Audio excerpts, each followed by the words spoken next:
إن الحق في مسألة التمذهب ما ذهب إليه كثير من المحققين من أنه يجوز للمسلم أن ينتسب إلى أحد المذاهب ولا يجب عليه ذلك.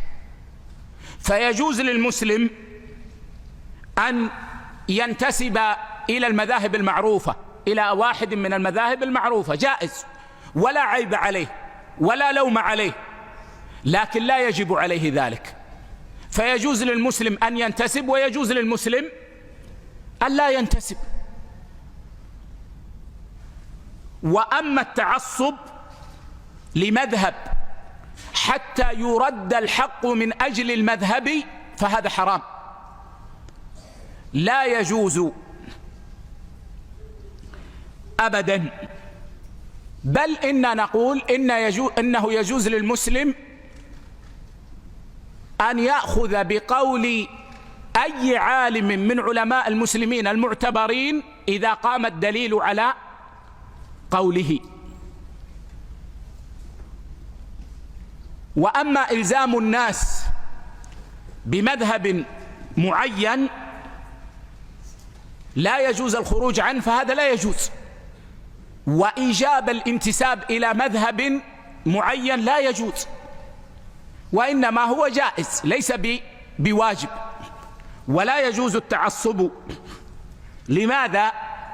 لأنه لم يدل دليل على الإيجاب، ولا يجوز إلزام الناس بشيء بدون دليل. ولأن هذا لم يكن واجبا قبل الأئمة الأربعة، فكيف يكون واجبا بعدهم؟ هذا ما كان واجبا على صدر الأمة، فكيف يكون واجبا على المتأخرين من الأمة؟ الشريعة واحدة، ولم تأتي شريعة جديدة بعد الأئمة الأربعة.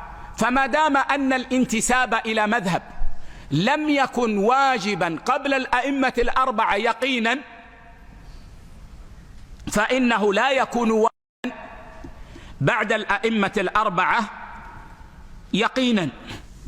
أيضا لو كان الالتزام بمذهب واجبا لكان مذهب الصحابة أولى من مذهب من بعدهم. والصحابة لا يستطيع أحد أن يقول إنه ليست لهم مسائل. الصحابة لهم مسائل كثيرة جدا. ومن قرأ فقط مصنف عبد الرزاق ومصنف ابن أبي شيبة وجد الثروة الفقهية الكبرى لصحابة رسول الله صلى الله عليه وسلم. لا شك عندنا أن تقليد ابن عباس رضي الله عنهما أولى من تقليد الأئمة الأربعة، لكن لم يقل أحد من أهل العلم إن تقليد صحابي بعينه واجب. فمن باب أولى أن لا يكون تقليد من بعدهم ممن هم دونهم وإن كانوا من أهل الفضل والعلم والتقى واجبا.